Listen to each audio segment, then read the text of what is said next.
Hello ನಮಸ್ತೆ, welcome back to ವಿನ್ಮಹಿ creations. ಮೊದಲನೇ ಬಾರಿ ಏನಾದರೂ ನಮ್ಮ ಯೂಟ್ಯೂಬ್ ಚಾನಲನ್ನು ನೋಡ್ತಾ ಇರೋರು ಮರೀದೆ ನಮ್ಮ ಚಾನಲನ್ನು ಸಬ್ಸ್ಕ್ರೈಬ್ ಮಾಡ್ಕೊಳ್ಳಿ. ರುಚಿಯಾದ ರಾಗಿ ರೊಟ್ಟಿ ಹಾಗೆ ಅದರ ಮೇಲೆ ತುಪ್ಪ ಹಾಕ್ಕೊಂಡು ಚಟ್ನಿ ಪುಡಿ ಜೊತೆ ತಿಂತಾ ಇದ್ರೆ ಹೇಗಿರುತ್ತೆ ಗೊತ್ತಾ ಟೇಸ್ಟು. ನೀವು ಕೂಡ ಈ ವಿಡಿಯೋ ನೋಡಿಕೊಂಡು ನಿಮ್ಮ ಮನೆಯಲ್ಲಿ ಟ್ರೈ ಮಾಡಿ, ಟೇಸ್ಟ್ ಮಾಡಿ, ಕಮೆಂಟ್ ಸೆಕ್ಷನಲ್ಲಿ ಪಾಸ್ ಮಾಡಿ ಹೇಗೆ ಬರುತ್ತೆ ಅಂತ. ಮೊದಲಿಗೆ ನಾನಿಲ್ಲಿ ಒಂದು ಕಡಾಯಿನ ತೊಗೊಂಡಿದ್ದೀನಿ. ಅದರಲ್ಲಿ ರಾಗಿ ಹಿಟ್ಟು, ಅಕ್ಕಿ ಹಿಟ್ಟು ಹಾಗೆ ಗೋಧಿ ಹಿಟ್ಟನ್ನು ನಾನು ಜರಡೆ ಹಿಡಿದು ಇಟ್ಕೊಂಡಿದ್ದೀನಿ. ರಾಗಿ ಹಿಟ್ಟು ಜಾಸ್ತಿ ಹಾಕ್ಕೊಂಡಿದ್ದೀನಿ. 2 ಕಪ್ಪು ರಾಗಿ ಹಿಟ್ಟಿಗೆ ನಾವು ಅರ್ಧ ಕಪ್ ಆಗುವಷ್ಟು ಗೋಧಿ ಹಿಟ್ಟನ್ನು ಹಾಕೋಬೇಕಾಗುತ್ತೆ. ಅದೇ ರೀತಿ 1/4 ಕಪ್ ಆಗುವಷ್ಟು ಅಕ್ಕಿ ಹಿಟ್ಟನ್ನು ಹಾಕೋಬೇಕಾಗುತ್ತೆ. ಅಕ್ಕಿ ಹಿಟ್ಟು ನಾವು ಕಮ್ಮಿ ಹಾಕೋಬೇಕಾಗುತ್ತೆ. ಅಕ್ಕಿ ಹಿಟ್ಟು ನಾವೇನಾದರೂ ಜಾಸ್ತಿ ಹಾಕ್ಕೊಂಡ್ರೆ ಅದು ಜಾಸ್ತಿ ಗಟ್ಟಿಯಾಗಿಬಿಡುತ್ತೆ. ಅದು ಹಿಟ್ಟನ್ನೆಲ್ಲ ನಾವು ಚೆನ್ನಾಗಿ ಮಿಕ್ಸ್ ಮಾಡ್ಕೊಳ್ಳೋಣ. ಅಕ್ಕಿ ಹಿಟ್ಟು, ರಾಗಿ ಹಿಟ್ಟು ಹಾಗೆ ಗೋಧಿ ಹಿಟ್ಟೆಲ್ಲ ಚೆನ್ನಾಗಿ ಮಿಕ್ಸ್ ಮಾಡ್ಕೊಳ್ಳೋಣ. ಆ ನಂತರ ನಾವು ಆನಿಯನ್ನ ಸಣ್ಣದಾಗಿ ಕಟ್ ಮಾಡಿ ಇಟ್ಕೊಂಡಿರಬೇಕಾಗುತ್ತೆ. ಆ ಸಣ್ಣದಾಗಿ ಕಟ್ ಮಾಡಿರೋ ಆನಿಯನ್ನೆಲ್ಲ ನಾವು ಆ್ಯಡ್ ಮಾಡಬೇಕಾಗುತ್ತೆ. ಟೇಸ್ಟಿಯಾಗಿರುತ್ತೆ. ಆನಿಯನ್ನ ನಾವು ಹಾಕ್ಕೊಂಡಷ್ಟು ಜಾಸ್ತಿ ಹಾಕಿದಷ್ಟು ಟೇಸ್ಟಿಯಾಗಿ ಬರುತ್ತೆ. ಆನಿಯನ್ ಜೊತೆ ನಾನು 1 ಎಸ್ಳು ಕರಿಬೇವಿನ ಎಲೆ, 4 ಹಸಿಮೆಣಸಿನ್ಕಾಯಿ ಸಣ್ಣದಾಗಿ, ಅದೇ ರೀತಿ ಸ್ವಲ್ಪ ಕೊತ್ತಂಬರಿ ಸೊಪ್ಪನ್ನ ಸಣ್ಣದಾಗಿ ಹಚ್ಚಿಟ್ಟಿದ್ದೆ, ಅದನ್ನು ಆ್ಯಡ್ ಮಾಡ್ತಾ ಇದ್ದೀನಿ. ಅದಕ್ಕೆ ನಾನು ಕಡಲೆ ಬೀಜನ ಹುರಿದ್ಬಿಟ್ಟು ಅದನ್ನು ಸಣ್ಣದಾಗಿ ಗ್ರೈಂಡ್ ಮಾಡಿಬಿಟ್ಟು ನಾನು ಆ್ಯಡ್ ಮಾಡ್ತಾ ಇದ್ದೀನಿ. ಆ್ಯಡ್ ಮಾಡಿದ ನಂತರ ನಾವು ರುಚಿಗೆ ತಕ್ಕಷ್ಟು ಉಪ್ಪನ್ನು ಆ್ಯಡ್ ಮಾಡ್ಕೋಬೇಕಾಗುತ್ತೆ. ಆ ನಂತರ ಓಂಕಾಳನ್ನು ಕೈಯಲ್ಲಿ ಪುಡಿ ಮಾಡಿಬಿಟ್ಟು ನಾವು ಹಾಕ್ಕೋಬೇಕಾಗುತ್ತೆ. ಎಷ್ಟು ಪುಡಿ ಮಾಡ್ತೀವೋ ಅಷ್ಟು ಟೇಸ್ಟು, ಸ್ಮೆಲ್ಲು, ಫ್ಲೇವರ್ ಹತ್ತುತ್ತೆ ಈ ಹಿಟ್ಟಿಗೆ. ಓಂಕಾಳು ಹಾಕೋದ್ರಿಂದ ಈ ರೊಟ್ಟಿದು ಟೇಸ್ಟೇ, ಫ್ಲೇವರೇ ಚೇಂಜ್ ಆಗಿಬಿಡುತ್ತೆ. ಅಷ್ಟು ಟೇಸ್ಟಿಯಾಗಿ ಬರುತ್ತೆ. ಅದನ್ನು ನಾವು ಹಾಕಿ ಚೆನ್ನಾಗಿ ಕೈಯಲ್ಲಿ ನಾವು ಆನಿಯನ್ನು, ಏನು ಮೆಣಸಿನ್ಕಾಯಿ, ಕೊತ್ತಂಬರಿ ಸೊಪ್ಪೆಲ್ಲ ಏನು ಹಾಕಿರ್ತೀವಿ, ಓಂಕಾಳು ಎಲ್ಲ ಅದೆಲ್ಲ ಚೆನ್ನಾಗಿ ಹಿಡ್ಕೊಳ್ಳೋ ರೀತಿ ನಾವು ಚೆನ್ನಾಗಿ ಮಿಕ್ಸ್ ಮಾಡ್ಕೊಳ್ಳೋಣ. ಫಸ್ಟು ನೀರು ಸ್ವಲ್ಪನೇ ಹಾಕ್ಕೊಂಡು ನಾವು ಹಿಟ್ಟನ್ನು ನಾದಬೇಕಾಗುತ್ತೆ. ನಾವು ಗಂಟೆಲ್ಲ ಇರದೇ ಇರೋ ಥರ ಸ್ವಲ್ಪನೇ ನಾವು ನೀರನ್ನು ಆ್ಯಡ್ ಮಾಡಿಕೊಂಡು ಹಿಟ್ಟನ್ನು ಕಲಿಸ್ಕೊಳ್ಳೋಣ. ನೀರು ನಾವು ಜಾಸ್ತಿ ಹಾಕ್ಕೊಂಡ್ರೆ ಅದು ಮತ್ತೆ ಹಿಟ್ಟನ್ನೆಲ್ಲ ಆ್ಯಡ್ ಮಾಡ್ಕೋಬೇಕಾಗುತ್ತೆ.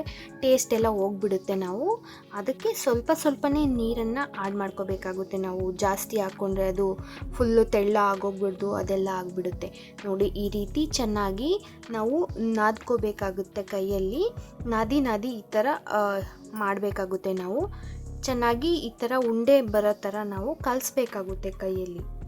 ಆನಂತರ ನಾವು ಸ್ವಲ್ಪ ಆಯಿಲನ್ನು ಆ್ಯಡ್ ಮಾಡ್ಕೊಂಡ್ಬಿಟ್ಟು ಅದಕ್ಕೆ ಸ್ವಲ್ಪ ಹಾಕಿ ಸ್ವಲ್ಪ ಹೊತ್ತು ಮತ್ತೆ ನಾದಬೇಕಾಗುತ್ತೆ. ಅದನ್ನು ಆಯಿಲನ್ನು ಆ್ಯಡ್ ಮಾಡಿ ನಾವು ನಾದಿದಾಗ ಅದು ಚೆನ್ನಾಗಿ ತೊಟ್ಟೋದಕ್ಕೆ ಚೆನ್ನಾಗಿ ಬರುತ್ತೆ, ಮೆತ್ತೆಯಾಗಿ ಬರುತ್ತೆ, ಮೃದುವಾಗಿರುತ್ತೆ. ಇದನ್ನು ಆಯಿಲನ್ನು ಹಾಕ್ಬಿಟ್ಟು ನಾವು ಪ್ಲೇಟನ್ನು ಮುಚ್ಚಿ 30 ಮಿನಿಟ್ಸು ಹಾಗೆ ನೆನೆ ಬಿಡೋಣ.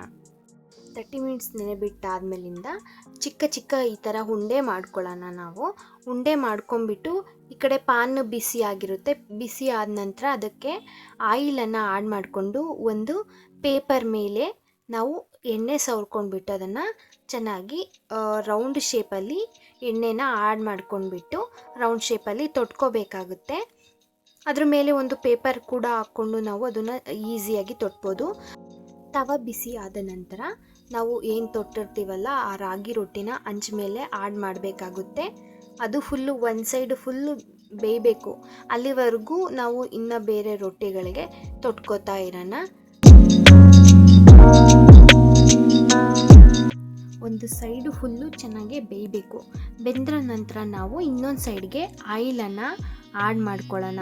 ಆಯಿಲನ್ನು ಆ್ಯಡ್ ಮಾಡಿಕೊಂಡು ಅದನ್ನು ತಿರುಗಿಸಿ ಹಾಕ್ಕೊಳ್ಳೋಣ. ಅದೇ ಆ ಕಡೆ ಕೂಡ ಚೆನ್ನಾಗಿ ಬೇಯಬೇಕು. ಫುಲ್ಲು ಚೆನ್ನಾಗಿ ಬೇಯಬೇಕು, ಇಲ್ಲ ಅಂತ ಅಂದರೆ ಅದು ಒಳಗಡೆ ಹಸಿ ಇರುತ್ತೆ.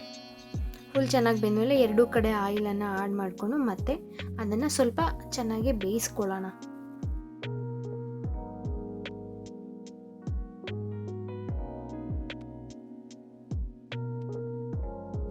ಎರಡು ಕಡೆ ತಿರುಗಿಸಿ ಹಾಕ್ಕೊಂಡು ನಾವು ಚೆನ್ನಾಗಿ ಬೇಯಿಸ್ಕೋಬೇಕಾಗುತ್ತೆ. ಇಲ್ಲ ಅಂದರೆ ಅದು ಬೇಗ ಬೇಯೋದಿಲ್ಲ. ಡಯಟ್ ಪ್ಲ್ಯಾನಲ್ಲಿರೋರು ಕೂಡ ಈ ರಾಗಿ ರೊಟ್ಟಿನ ಮಾಡ್ಕೋಬೋದು. ಏನು ಕ್ರೇವಿಂಗ್ಸ್ ಆಗ್ತಾ ಇರುತ್ತೆ ಔಟ್ಸೈಡ್ ಫುಡ್ ಎಲ್ಲ, ಅವರು ಈ ಥರ ರಾಗಿ ರೊಟ್ಟಿ ಮಾಡ್ಕೊಂಡು ತಿಂದರೆ ಹೆಲ್ದಿಯಾಗಿ ಕೂಡ ಇರುತ್ತೆ, ಅವರ ಟೇಸ್ಟ್ ಕೂಡ ಚೆನ್ನಾಗಿರುತ್ತೆ. ಈ ರಾಗಿ ರೊಟ್ಟಿನ ಈಸಿಯಾಗಿ ಮಾಡ್ಕೊಬೋದು, ತುಂಬ ಹೆಲ್ತಿ ಅಂತ ಹೇಳ್ಬೋದು. ಮಕ್ಕಳು ಕೂಡ ತುಂಬಾ ಇಷ್ಟಪಡ್ತಾರೆ, ಅಷ್ಟು ಟೇಸ್ಟಿಯಾಗಿರುತ್ತೆ. ಮುದ್ದೆ ಇಷ್ಟ ಆಗದೆ ಇರೋರು ರಾಗಿ ರೊಟ್ಟಿನ ಮಾಡಿಕೊಂಡು ತಿನ್ನಿ. ಯಾಕಪ್ಪ ಅಂತಂದರೆ ಇದು ತುಂಬ ಹೆಲ್ದಿ ಆ್ಯಂಡ್ ಡಯಟ್ ಕಾನ್ಷಿಯಸ್ ಕೂಡ ಆಗಿರುತ್ತೆ. ಬಾಡಿಗೆ ತುಂಬ ತಂಪಿರುತ್ತೆ, ಇದು ತಂಪಿನ ಪದಾರ್ಥ. ಇದು ರಾಗಿ ರೊಟ್ಟಿನ ಆವಾಗವಾಗ ಮಾಡಿಕೊಂಡು ತಿಂತಾ ಇರಬೇಕು, ಹೆಲ್ದಿ ಇದು. ಹಳ್ಳಿ ಜನ ಏನಪ್ಪ ಯಾವಾಗೂ ಮುದ್ದೆ ಮಾಡ್ಕೊಂಡು ತಿಂತಾ ಇರ್ತಾರಲ್ವ, ಎಷ್ಟು ಅವರು ಶಕ್ತಿಯಾಗಿರ್ತಾರೆ ನೋಡಿ. ಇದೇ ಥರ ನಾವು ಬಟರ್ ಪೇಪರಲ್ಲಿ ಕೂಡ ನಾವು ಮಾಡ್ಕೋಬೋದು. ಬಟರ್ ಪೇಪರಲ್ಲಿ 2-3 ಬೆನಿಫಿಟ್ ಇದೆ. ಒಂದು ಏನಪ್ಪ ಅಂತ ಅಂದರೆ, ನಾವು ಈಗ ನಮಗೆ ತೊಟ್ಟಕ್ಕೆ ಬರದೇ ಇರೋರು ಈ ಥರ ಹಾಕ್ಬಿಟ್ಟು ಅದ್ರ ಮೇಲೆ ಒಂದು ಪೇಪರ್ ಹಾಕಿ ಈ ಥರ ಕೈಯಲ್ಲಿ ಅಂದರೆ ತೊಟ್ಟದೇನಿರಲ್ಲ. ಅದೇ ರೀತಿ ಇನ್ನೊಂದೇನಪ್ಪ ಅಂದರೆ, ಅದನ್ನು ತೆಗೆದು ಹಾಕೋಕ್ಕೆ ಕಷ್ಟ ಇರೋರು ಬಟರ್ ಪೇಪರ್ನ ತಗೊಂಡು ತವ ಮೇಲೆ ಹಿಂಗೆ ಹಾಕಿದ್ರೆ ಮುಗೀತು, ಅದೇನೇ ಬಿಟ್ಕೊಳ್ಳುತ್ತೆ. ಬಟರ್ ಪೇಪರಲ್ಲಿ ಹಾಕಿ ಇದು ಮಾಡಿದ್ರೆ ಈ ಥರ ನೋಡಿ, ಜಸ್ಟ್ ಒಂದು ಬೆರಳಲ್ಲಿ ಈ ಥರ ಮಾಡಿದ್ರೆ ಮುಗೀತು, ಈಸಿಯಾಗಿ ಆಗೋಗುತ್ತೆ. ಈ ಥರ ಹಾಕ್ಕೊಂಡು ಮತ್ತೆ ಅದನ್ನು ಆಯಿಲನ್ನು ಆಡ್ ಮಾಡಿಕೊಂಡು 2 ಸೈಡು ಚೆನ್ನಾಗಿ ನಾವು ಬೇಯಿಸ್ಕೊಳ್ಳೋಣ. ರಾಗಿ ರೊಟ್ಟಿ ತುಂಬ ರುಚಿಯಾಗಿ ಬರುತ್ತೆ. ರಾಗಿ ರೊಟ್ಟಿ ರೆಸಿಪಿ ಇಷ್ಟೇ ಸ್ನೇಹಿತರೆ, ಅದೇನು ದೊಡ್ಡ ಮಹಾ ಅಲ್ಲ, ಇಷ್ಟೇ. ಈ ರಾಗಿ ರೊಟ್ಟಿ ಆಯಿತು. ಈಗ ನಾವು ಪ್ಲೇಟ್ಗೆ ಹಾಕ್ಕೊಂಡ್ರೆ ರಾಗಿ ರೊಟ್ಟಿ ಟೇಸ್ಟ್ ಮಾಡೋದಕ್ಕೆ ರೆಡಿಯಾಗಿದೆ ಅಂತ. ಅದರ ಮೇಲೆ ಸ್ವಲ್ಪ ತುಪ್ಪ ಹಾಕ್ಕೊಂಡು ಸ್ವಲ್ಪ ಚಟ್ನಿ ಪುಡಿನ ಆಡ್ ಮಾಡಿಕೊಂಡು ಅದು ತಿಂತಾಯಿದ್ರೆ ಅದ್ರ ರುಚಿನೇ ಬೇರೆ. ಈ ರೆಸಿಪಿ ನಿಮಗೆ ಇಷ್ಟ ಆಗಿದ್ದರೆ ಲೈಕ್ ಮಾಡಿ, ಶೇರ್ ಮಾಡಿ, ಕಮೆಂಟ್ ಮಾಡಿ. ಹಾಗೆ ಪಕ್ಕದಲ್ಲಿ ಕಾಣುವಂತಹ ಬೆಲ್ ಐಕನನ್ನು ಪ್ರೆಸ್ ಮಾಡಿ. ಮರೀದೇ ನಮ್ಮ ಚಾನಲನ್ನು ಸಬ್ಸ್ಕ್ರೈಬ್ ಮಾಡ್ಕೊಳ್ಳಿ. ಹೆಚ್ಚಿನ ರೆಸಿಪಿಗಳಿಗಾಗಿ ನೋಟಿಫಿಕೇಷನ್ ಬಟನನ್ನು ಆನ್ ಮಾಡ್ಕೊಳ್ಳಿ. ಇದೇ ರೀತಿ ನಮ್ಮ ಚಾನಲನ್ನು ಸಪೋರ್ಟ್ ಮಾಡ್ತಾಯಿರಿ. Thanks for watching my YouTube channel with Mahi creations. Thank you.